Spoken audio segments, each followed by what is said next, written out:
Students of CISE board, चाहे वो class 10th के हो क्लास 12th के हो, आपके एग्ज़ाम शुरू होगा और बच्चे काफ़ी वरीड हैं कि एग्ज़ाम कैसा जाएगा।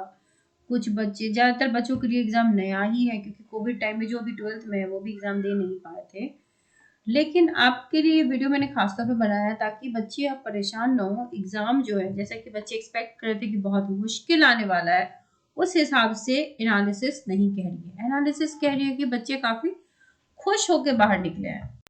तो जैसा कि आप सब जानते हो कि ISC यानी कि क्लास 12th बोर्ड का एग्ज़ाम 13 फरवरी से स्टार्ट हुआ था, राइट?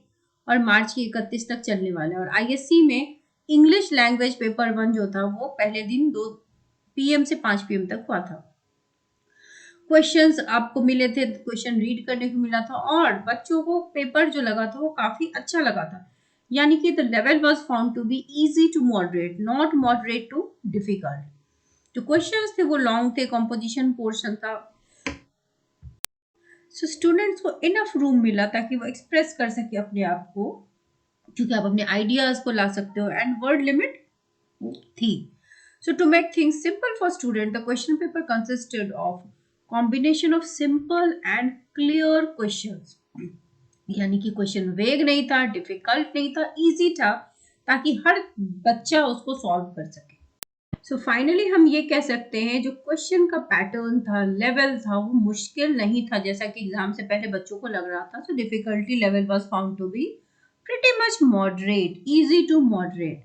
और जो बच्चे एग्जाम देने गए थे वो घबराते हुए एग्जाम देने गए थे क्योंकि एग्जाम स्टार्ट हुआ था, बच्चों को डर लगा रहता है, बट वो हंसते मुस्कुराते हुए एग्जामिनेशन सेंटर से बाहर निकले।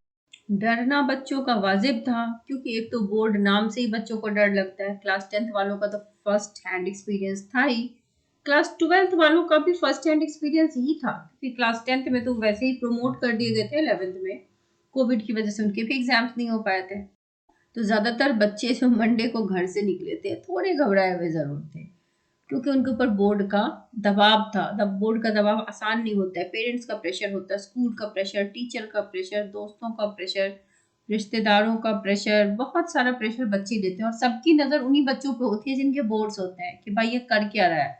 एग्जाम होने के बाद सब आपसे पूछेंगे एग्जाम्स कैसे हुए, रिजल्ट आते ही तो एक डर सा बना रहता है, पेरेंट्स को भी रहता है, सोशल प्रेशर भी रहता है। बट बच्चों, आपको प्रेशर लेने की जरूरत नहीं है। आप देख सकते हैं कि बहुत से बच्चे हैं जो बता रहे हैं कि उनका एग्जाम बहुत आसान गया। सेंट मेरीज कॉन्वेंट की अनुष्का श्रीवास्तव ने कहा कि उनका पेपर अच्छा हुआ, पूरे साल तैयारी की थी फिर भी डर लग रहा था। डर इज नॉट अ प्रॉब्लम, डर लगता है बच्चों को, लेकिन ओवर भी नहीं डरना है।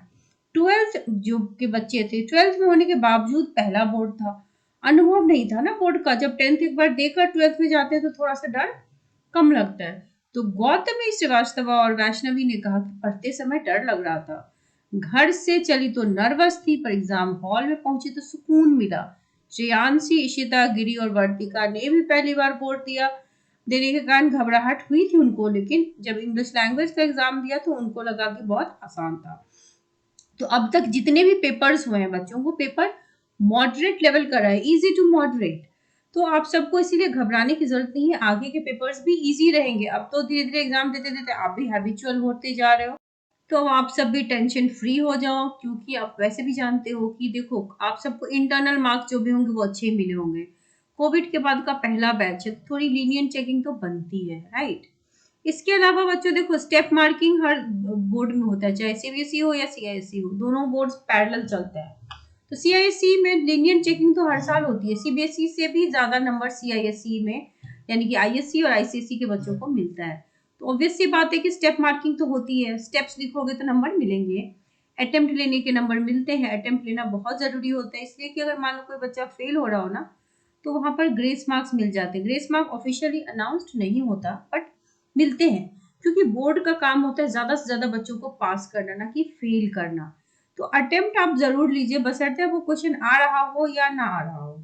जो भी क्वेश्चन के बारे में है इन एंड अराउंड आप लिख दीजिए। तो आप क्वेश्चन पेपर, कई बार होता है बच्चे देख करके ब्लैंक हो जाते हैं।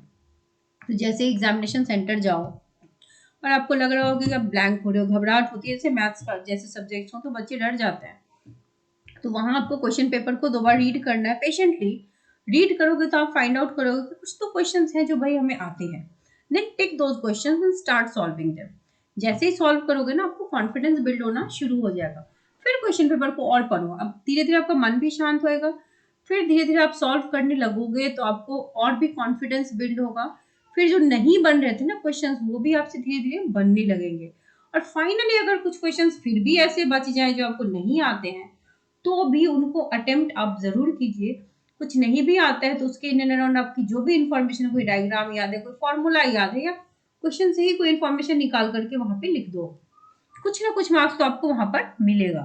तो कोई भी बच्चा पास नहीं, कोई भी बच्चा फेल नहीं होगा, सॉरी, कोई भी बच्चा पास के लिए डरेगा नहीं, हर बच्चा अच्छा करेगा। सो ये मेरी गारंटी है, कोई बच्चा फेल नहीं होगा। प्रीवियस 5 ईयर के पीवाईक्यूज आप देख करके जाइए, क्योंकि 5 साल के अगर आप प्रीवियस ईयर क्वेश्चन देख ले तो कोई नया क्वेश्चन नहीं होता। और let me tell you, question आपकी जो मार्किंग होगी बहुत लिबरल होती है, बहुत अच्छे से नंबर देता है आपका board. So you don't have to worry, जो भी आता है अच्छे से आपको जाकर के देना है। All the very best to all students. Do subscribe the channel for further details.